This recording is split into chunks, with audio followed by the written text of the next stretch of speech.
it might be a wheelchair that comes out as long as they can get in.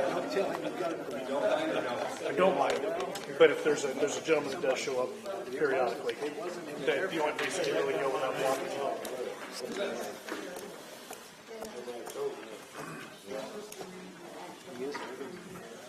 Yeah, we need to go put it on Saturday.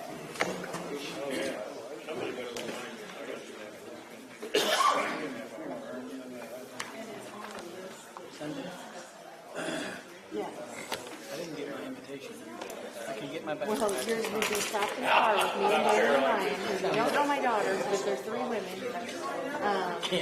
driving from Las Vegas up through Wyoming and Utah, over to South Dakota, and home. That's how my husband told me. He did not want to be trapped in the car with us for that meeting.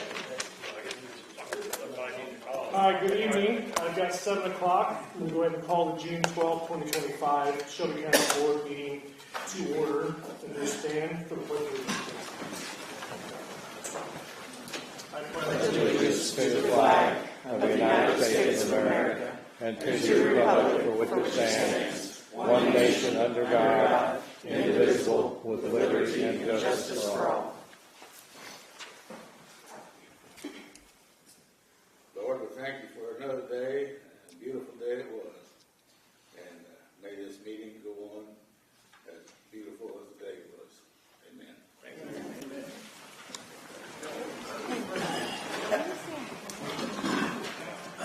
Okay, well, I have 2 roll call, please. Teresa Bay. Present. Tim Brown. Here. Carol Cole. Here. Julie Edwards. Here. Chrissy Grant. Jeff Gregg. Here. Clay Hardy. Here. Keith McCormick. Here. Christine Matlock. Here. Tad Mayhaw. Here. Tricia Miller. Here. James Mitchell. Here. Tim Morse. Here. Gene Price. Here. Austin Pritchard. Here. Sonny Ross. Here. Larry Seifert. Here. Don Tate. Christy Wofford. Here. Brett Walls. Here. Judy Wood. Here. Chad Hannis. Here. We have a quorum. Thank you. On item 3, discuss and vote to approve the minutes from May 2025. A motion on the minutes, please. Mr. Jackson, back on the motion of Mr. Pritchard with a second. Any questions or discussion for the minutes from May? All right, seeing none, all those in favor say aye. Aye. Opposed? Motion passes. Item 4, public body comment. Yes, sir. Yes, sir. I just wanted to take a moment and acknowledge the Windsor Stew Straws Hatchets bass fishing team. As Mr. Pritchard mentioned last month, the Illinois State Bass Fishing Tournament was held on our very own Lake Shelbyville, and we took state champions. So proud of them. Just wanted to acknowledge. Thank you. Public body comment. Mr. Chairman, may I add to that, You please? may. It was a very good tournament. There were 60 boats involved in this tournament. 3 people in each boat. One was coach, 2 students. From what the numbers that came in, the first day, out of 60 boats, 58 brought in fish to weigh. So that was very good. That says a lot about our lake. On the second day, the numbers, I don't know the exact numbers, they were high also. Back to the first day, of those 58, 29 brought in their limit, which was 5 of their best fish. I was told, talking to some of the anglers out there, that that was a lot better than the previous lake that they were at, that they were lucky to have a third of the boats bring in fish to weigh. So it says a lot about the Corps of Engineers and what they're doing with Lake Shelbyville, and we've got a real asset out there to come. So look forward to the next 4 years. They're going to have a after-action plan meeting to see what we can do better and move forward. So. Thank you. Thank you for your part as well. Public body comment. Yes, sir. I haven't been out to farm, but Carol has, and I think there's a wonderful crop of corn, and I think that's a wonderful thing to happen. I think we were told that we couldn't farm that because it was unconstitutional, but it seems like we're doing okay. I do have a couple more comments about the county treasurer and the amount of money that doesn't draw interest. I believe it was the end of 2023, we had $14 million drawing 0.8%. At the end of January 2025, we had about 11,900,000 drawn 0.8%. I don't understand why we don't have more money invested. Because when we start the year out, like we started out, this would be 2022. So this is, let's see, yeah, 2022, we had 7 million, or, let's see, we had $17,128,000. We ended the year with 17,957,000. That's the lowest amount we ever had in the bank, was 17,957,000. So you're taking money all year and you spend money all year, but the variance is very little. So if we start out a year with $20 million and our budget's $7 million and we take in $7 million, at the end of the year, I'd say we have about the same. So since you take in a lot of revenue, there might be a time during the year where you've taken in less than you spent, but that will never amount to more than $1 million or $2 million. So I don't have any idea at all, but I would like for somebody to explain it to me, why we don't draw more interest on our money. I pay 17 or 18 million. I've got friends that pay 70 million and almost 100 million. I think we don't mind working hard and giving that money to the county, but I don't know that money should be used to draw 0.8%. I don't think that's very good management of money. Maybe she has that permission to. I don't know. Maybe she can make the choice, but if that's what she's making, I think we need some other choice. I would like to know if it's against the law to invest the money, or what is the reason for not doing it. So I looked at some of her other reports. She went about 23 months, and out of those 23 months, her ending monthly balance and her beginning monthly balance was only correct 2 times. I mean, this goes on and on. I don't understand exactly why we put up with some of this.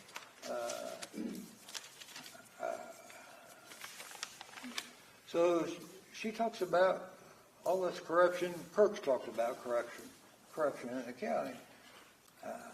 I don't see anyone's been proven guilty of anything. I've never seen any criminal intent of anyone that works in the county. I've got involved in this, and I've been in most of the county offices, and my contention would be we all make mistakes, and they do, but I don't see anyone with any criminal intention. So I think it'd be better off maybe instead of accusing people have criminal intentions, maybe it's possible she should just do her job. I could say more, but I'll stop with that. Did you really stop? You good? Pardon? You good? Pardon? I said, you good? You done, Jake? Are you done, Jake? Well, I see an awful lot of mistakes in budgets. I can add the beginning of a month, add on the revenue, deduct the expenses. That's all $3.5 million. One of our ending balances at the end of a month for the beginning of the next month, $497,000. I don't think that's the way you should run an office. Not the way we're going to run ours. We're going to draw the best interest we can for the money we're not using. I don't know. I would think anyone would do that. So I'm not accusing her or anyone of criminal intent, but I see some pretty sloppy bookkeeping that I wouldn't put up with if someone was working for me. Yeah, I have all kinds of things I could say. You have 24 seconds to get it out. Pardon? So you have 20 seconds to get it out. 20 seconds, Jake. What did you say? 20 seconds. Oh, I can't see Time's that. up. But thanks for listening. Public body comment. Public body comment. Public body comment. Okay, thank you. All right, we're going to move on to item 4, which is a discussion of vote to approve the resolution posing HB 2027, the Defending Parental Rights and Education Freedoms, our recommendation to the Budget Audit Legislative Committee. Motion on the Mr. Price on the second. Anybody have any discussion or questions on this? Can you just kind of summarize what this vote, what we're voting? Obviously, it's opposing, but I mean, we're voting for it. We're voting. Go ahead. So recently in the Illinois State Legislature, House Bill 2827 was introduced. The bill itself was going to put some severe limitations on parental rights as far as homeschooling, potentially violating some constitutional rights, civil liberties, and I could go on. It was not a great bill for homeschoolers, and from my interactions with superintendents that I connect with, it was not good for the public schools either. It was going to put a lot of unnecessary burdens on them. And so what this is this county board showing that it supports parental rights and stands with parents' right to homeschool their children if they so choose. Took it to the Budget and Audit Legislative Committee. There were a change or two from input from Ms. Woolery, State's Attorney Woolery, and so I feel like the resolution we have is good. It shows that the county supports parental rights and would send a message more or less to the state legislature that we want to leave those powers of children's education in the hands of the parents. Does that give you a good explanation? Yeah, I just was trying to decide like which direction we were voting. So. Yes. Any other questions or comments? I assume that we're okay with the wording. I know we made some corrections. The wording's okay now. Okay, good. I would urge a yes vote in favor of the resolution, just to be clear. Any other questions, comments? I see none. All those in favor say aye. Aye. Opposed? Motion passes. We're going to move on to item 6. Jesse, now that you changed your last name, I'll always pronounce it Straight. Straight. All right. So I have to say, Straight County Unified Extension Director for the annual presentation about county, or to county, about the Unified Extension. Good evening. I'm Jessie Strike. Yes, I've had a name change. Sorry about that. I am the county director representing Coles, Cumberland, Douglas, Moultrie, and Shelby County. And so this evening, I'm here to share just a few updates on our programming in Shelby County and also then to request continuing funding from the county board. We are grateful for the funding that we've received over the years. It's helped us provide a variety of different programs from youth development to SNAP education programming, family life. Our 4-H program I am extremely proud of, as well as you should be. It is one of the top 4-H programs by enrollment in the state with over 400 members, and that includes 330 traditional members in traditional 4-H clubs, plus then 87 Cloverbud members, which are 5 to 7-year-olds before they can join the traditional clubs. And that's based off of last year's data. We also have our SNAP education program where we reach families, schools, and community partners to provide healthy nutrition, budgeting information to individuals. And we have a Partners in Produce program that last year brought in for Shelby County over 22,000 pounds of fresh produce to the food pantries, as well as about 4,500 pounds of lean protein into the food pantries as well through our Hunters Feeding Illinois, previously known as the Deer Donation Program. We had, in SNAP education, we had 718 participants in Shelby County in our last program year. And then we have Family Life, which is programs and resources to help families throughout the whole age and stages of life for emotional, social, and economic programs. We have 389 Shelby County residents in our programs with 16 sessions. And some of the sessions focus on aging and resources for caregivers, relationships, and life skills, so managing life changes, stress reduction. So today, I stand here requesting, respectfully request that the board consider appropriating $82,166, which is an increase of 3.2% from last year. And that will help with our programs and operational costs here in Shelby County. We'll put you on the spot. Oh, no. I don't know, but I think you know, can you give me a ballpark on the estimate of the increase of the lean protein as well as the fresh produce over the past few years? Because I know the lean protein was significantly increased. Yes, so I'm not sure how to answer that. So you want to know through the years? Just I mean the progression, right? It still continues to grow. And like, looking at percentages, I know the first year the lean protein was very low. Yes, I do not have that off the top of my head. I am happy to get that for you, but yes, it has increased considerably.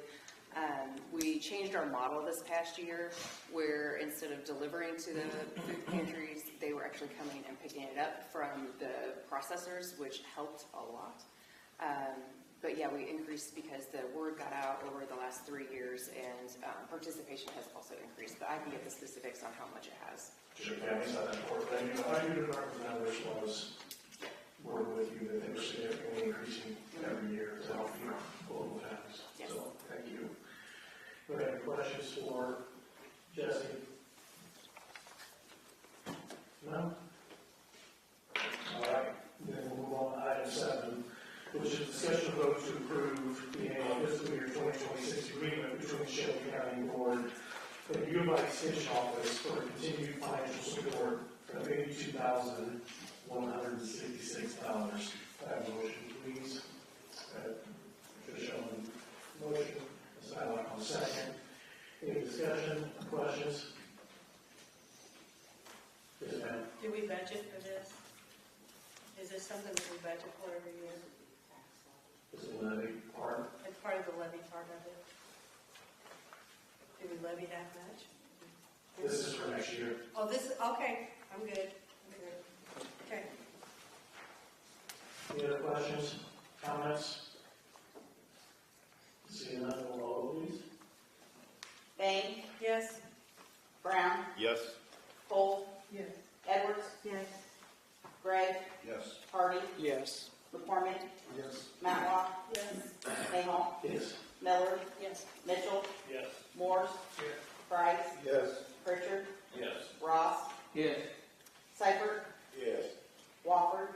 Yes. Wallace? Yes. Wood? Yes. Yanis? Yes. Motion passes unanimously. Thank you.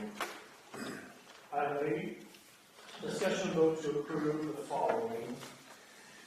Supplemental engineering agreement with Civil Design Incorporated for SN 087-3148 for Richland Creek and Richland Township on TR 199, which is 400 north, for $27,100, as well as item B, which is a 50/50 petition from Cold Springs Township Highway Commissioner to replace a 36-inch diameter by 50-inch CMP on 800 north. Estimated cost will be $7,039.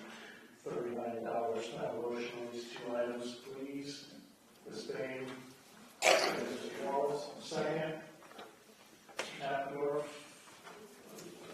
Right there. Anything to add? Not unless you have any questions, I'd be happy to answer. Okay. Any questions for Mr. Appendorf? Yes, sir. I'm hearing rumors of funding being taken from road use. Please just assure the county that that's not going to affect the roads being fixed in Finley. At this time, I've been told that we are moving forward and it is not affected. Great, thank you. Any questions, comments? Seeing none, roll call, please. Bain? Yes. Brown? Yes. Cole? Yes. Edwards? Yes. Gregg? Yes. Hardy? Yes. McCormick? Matlock? Yes. Mayhaw? Miller? Mitchell? Yes. Morse? Yes. Price? Yes. Pritchard? Yes. Ross? Yes. Seibert? Yes. Wofford? Yes. Wallace? Yes. Wood? Yes. Yanis? Yes. Motion passes unanimously. Great, thank you. Item 9, Mr. Brown, discuss and ask why we have not been provided the Shelby County vacuum officer. Thank you, Mr. Chairman. I discussed this last month. This started when I took the time to read the dive team audit.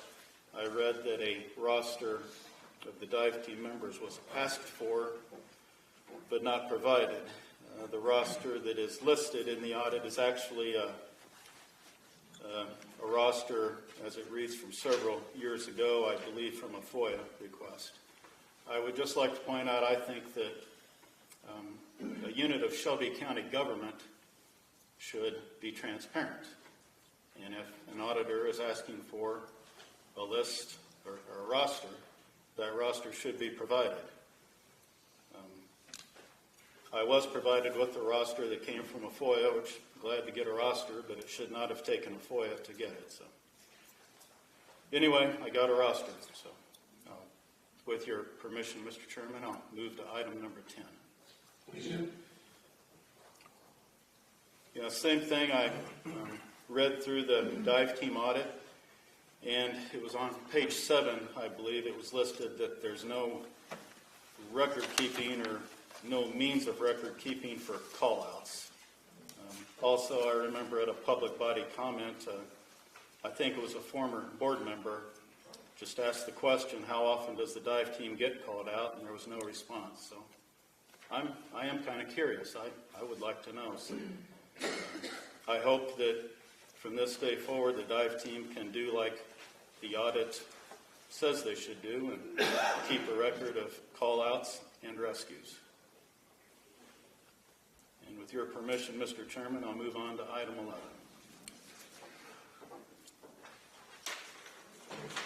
Item 11, discussion vote to accept the commercial laws of the Shelby County Dive Team, presented by Benford Brown.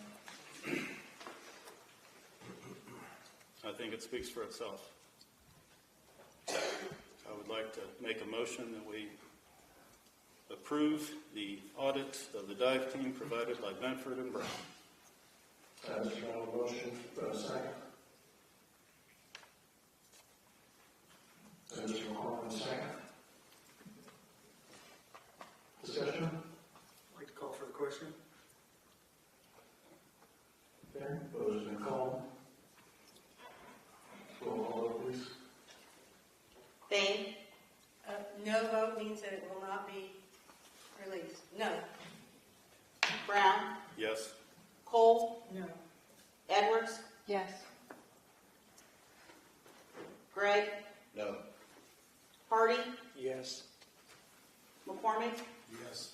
Matlock? No. Nahal? No. Miller? No. Mitchell? No. Morse? No. Price? No. Pritchard? Present. Ross? No. Seifert? Present. Wofford? No. Wallace? Yes. Wood? No. Yanis? No. Motion fails with 13 nays, 5 ayes, 2 voting present. Okay, thank you. On item 12, discussion and vote to approve the following on recommendation of the budget audit legislative committee. Item A is the updated credit card policy. Item B being the updated payroll policy. Item C being the updated timekeeping policy. I have a motion on these three items, please. Ms. Payroll motion, and Mr. Manis on the second. I'll just go to questions. Anybody have any questions that might have been present that watched the meeting this Saturday? I just had, we got the Attorney General's opinion on the timekeeping, electronic timekeeping. I read it, and Bruce, honestly, it was legalese that, can you kind of go through and advise us as to what that opinion, was it affirming or denying or? Essentially, the AG opinion says that the county board cannot set any policies that would interfere with conditions of employment as far as the internal operations of the offices for the departments that have control of the internal operations. So essentially, this was drafted with that in mind. So for example, one of the things that states in the very beginning, method of timekeeping, either electronic or paper. So based on that opinion, I don't believe that we can dictate which one it is. We have worked with payroll to confirm what it is that they need from each department if they're doing electronic and if they're doing paper. So, in my opinion, that AG opinion really limits the authority of the board to put those controls in place. And this was written with that in mind. Okay, thank you. I just have two questions. Are we intending to vote on all three of these omnibus, or are we going to do them individually? I can separate them. I didn't know if there was a need to. The intent would be to meet together. Okay. And then the second question is, policies similar to this have caused anxiety with department heads, stakeholders, etc. And my only question is, with certainty, everybody that's a stakeholder, everybody this is going to impact, are we good? Are those people on board, the department heads, the union, or are we creating another potential nightmare? So this was, the policies that would affect employees directly, union employees specifically, these items were discussed during negotiations, which we'll cover in a little bit, in addition to that. As far as the rest, we can actually have time to do policy in effect. So we're actually creating something that really wasn't here based on the findings of this. So if you read it, it talks about the methodology of that. As far as the credit card policy, it's simply an update to this, and the big change would be is the ownership of this with accounts payable being to the clerk's office, and making sure that those items are accountable to the clerk's office where the items are actually paid for. Payroll with the stakeholders as well, department heads, and then, with this being moved into the clerk's office, is making sure that her payroll clerk was actually good with the language with this as well. So in short, yes. Good. That's all I have. Thank you. Yes, sir. The county currently has a credit card policy. Why do we need a new one? Because it's outdated, and What's outdated about it? It was just done, I believe, 2 years ago. Mm-hmm. What's outdated about it? We're just updating the policy. Why? We already have a credit card policy. We're realigning it with accounts payable. And what did the treasurer do wrong such that it's being taken away from, and nothing against the county clerk, but why is it being taken away from the treasurer and given to the county clerk? It's being put under accounts payable with those. Why? Why is it being taken away from the treasurer? What did the treasurer do? It's realigning it with the accounts payable. It's not what I'm asking. What did the treasurer do wrong? I don't think anybody's indicating that.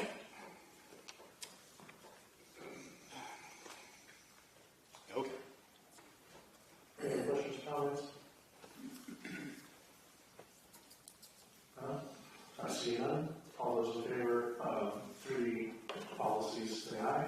Aye. Opposed? I'm opposed. I thought we was going to talk about these individually. Didn't we just say we was going to talk about them individually? No? Okay. Motion passes. Thank you. On item 13, which is discussion vote to surplus for 2021 Kawasaki KRF 1000 side-by-side with 255 miles for the Sheriff's Department. I have a motion on this, please. This name on the motion on the second. Mr. Richard. The Sheriff did call me today. I'm sure Mr. Gray has the update as well. But this was not something that they purchased. This item was received through a plea agreement. Plea agreement. This ended up in the Sheriff's Department hands. So they don't need it.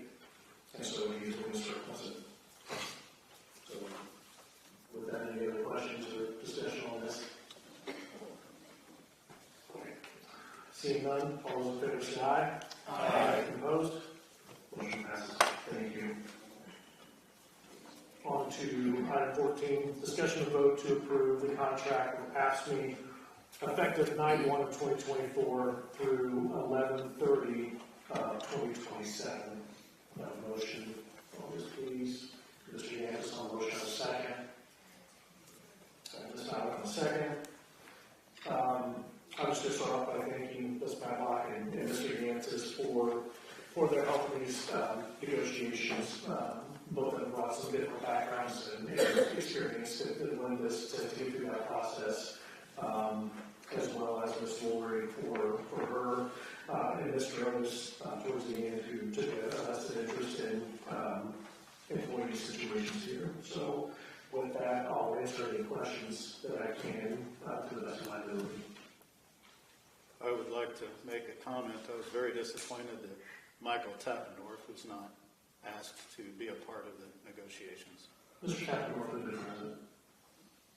He was present at the negotiations? Yes, sir. Okay.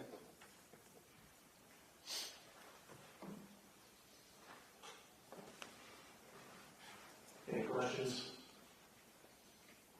Okay. Seeing none, all those in favor say aye. Aye. Opposed? I'm opposed. Motion passes. Thank you. On item 15, discussion of vote to approve amending the 2025 holiday calendar, previously approved August 8, 2024, to include December 24th, 2025, pursuant to the AFSCME contract. Motion on this item, please. Ms. Cole and Ms. Matlock. And as it says, this is in line with the change to the contract, so we should be calendar. So, any questions on that? I see none. All those in favor say aye. Aye. Opposed? Motion passes. Thank you. Item 16, committee reports. We have anybody with any updates from their committees? For budget, I don't do it now, the budget audit. I did get an update from a signature this week that they've received most of the documentation from most departments. They've had cooperation from most departments, and they're wrapping up the rest of their data gathering, and they will be pushing through the rest of this month and focusing on July to then turn this over to Mark Hawking, and then they will really begin working on 2024. So as it relates to 2023, they are pressing through, and they will be looking to turn that over sometime in July to the water block to begin the actual audit. Any other committee reports? All right, then moving on to 17. Chair updates and correspondence. Just going to the audit. I will be meeting with City of Shelbyville officials, maybe somebody from the Sheriff's Department, EMA, and the hospital CEO and Abbott ambulance CEO tomorrow to discuss the ambulance service situations and issues that we've had here locally. So they all agreed to get together to figure out how we can find a solution to make sure that we've got staffing as well as services available. And that's based on a lot of feedback and comments I've had, and I know the city's had as well. So we will be meeting tomorrow to have a discussion to see what we can do as a community there. I just want to point out too, the flowers from Shelby County Community Services, planters in the hallway as well as sitting here. They were brought to us by SCCS, and I just want to make sure that they were showcased tonight to show the good work that their clients do within our community and the resources that we have here. So if you haven't seen them, I say they're here as well as some in the hallway. And then also Ms. Fry from Tourism is here, and she put tourism brochures in front here for everybody for the 2025 season. She does make a very intentional effort of making sure that these are in facilities not only in the state but also surrounding states to make sure that Shelby County is promoted widely within the area. So I appreciate that effort. And then I also have a letter here from UCCI that talks about their meetings throughout the year, as well as the membership and reimbursement procedures, as well as a reimbursement check for $585.40 to refund the mileage and the meeting attendance for this year. Moving on to item 18, which is chairman appointments. Chairman appointments are as follows: Kent Munns to the Herrick Fire Protection District, trustee for a 3-year term. The Airport and Landing Fields Commission for a 3-year term, means Steve Wimpin and Paul Kennedy. The County Health Board is a 3-year term, Dr. Richard Ray Miller, Jim Luft. And Jeff Slifer, there was one more name on there, but she has asked for consideration to be removed, so Michelle will not be on our list this evening. And then on to the Tourism Committee for a 1-year term, which is Cynthia Alibra, Craig Miller, Maria Schaefer, Annie Ferrara, and Laura Shanks. So with that, I'll take a motion to approve these appointments. Ms. Miller, Ms. Matlock, any question or discussion on these folks?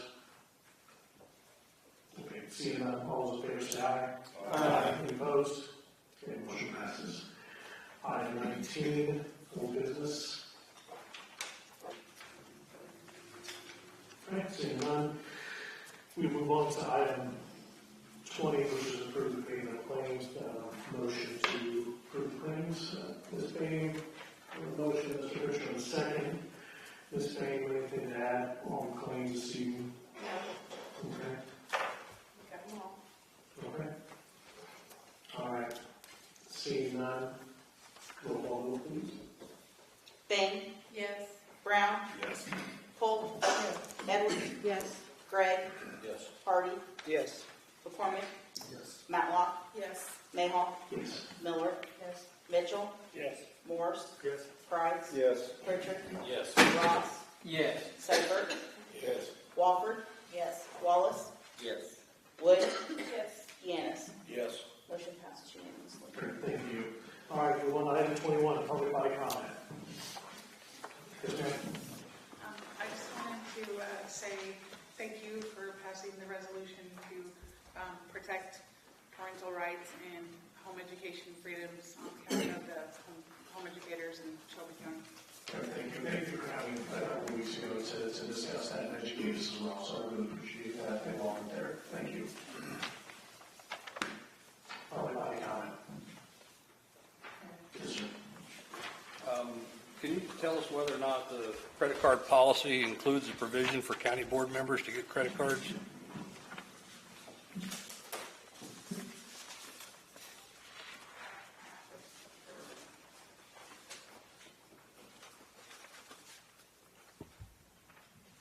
No. I'm sorry. No. Thank you. Anything else? No, sir. Public body comment. Oh, sorry. I just want to touch on and tell Freddie Fry that Jake and I were coming back from Michigan and stopped at a rest area, northern Illinois, and I saw our Lake Shelbyville guides there, and the lady informed us that they give away multiples of those, that they're always, it's the one they give away the most. So I thought that was great that they're using it. Thank you. Public body comment. Yes, ma'am. I'd just like to also thank everyone for passing the resolution opposing the homeschooling bill. We really appreciate it, just from the homeschooling community, but also just parents in general. Just appreciate the board's support of parental rights. So thank you so much for all of your work. Thank you. Public body comment. Yes, sir. Is there a mechanism that we can use to get Erica in here to explain why the money's invested the way that it is, like Jake was alluding to? Because I've called and getting nowhere. So I was wondering if there is, do we have any? just to come in and explain to us at a meeting what the reasoning is, if, you know. You send an invitation. I think that'll go over as well as my phone calls do. But I say we do what we can. To come up, what were we, 32,000 short on Social Security? I mean, just that, the interest off of that would have covered that. You know, I mean, I just like an explanation why. So I'll keep trying. Public comment. Yes, sir. I did go in and talk to her, and what she told me was that she talked to the bankers here in town, or the local bankers and stuff, and if she pulled any money out, that they would have to start limiting small business loans and loans to the local people because they do count on the money. I said, well, what about the two accounts that Carol had told me about that are the lowest, I guess, that we get in on, because the rest of them are pretty equal to the Illinois funds. And she said that, she just said she wasn't going to take that money and invest it. That she has the authority to do it, and she was going to keep that money in there, and the money that she does have invested in the local banks, that she would not touch that because the local bankers had told her that they would have to start limiting funds to the local people. So I did go in and talk to her, and that's what I got out of it. So. Thank you. Yes, ma'am. I'd like to comment on Brent's comment just now. I do not believe that that is the case. That may have been the story that was told. I believe that if I were a bank locally and I had a lot of taxpayers that locally use my bank, it's their tax dollars. This is their tax dollars at work. It benefits everyone. I would think the more return we have on our investment at the county level, the less taxes they pay, the less we have to pull from them, and the more they have to spend at the bank. So I would think if I were a conscientious person, I would probably do some more checking with the banks and be sure that I'm reporting accurately that situation, because it's not about one person. We work as board members for our taxpayers, and we do the best that we can. It's not about what one person wants. So I think that's important. We don't lose sight of that. We strive really hard to make the most that we can with our investments and our spending.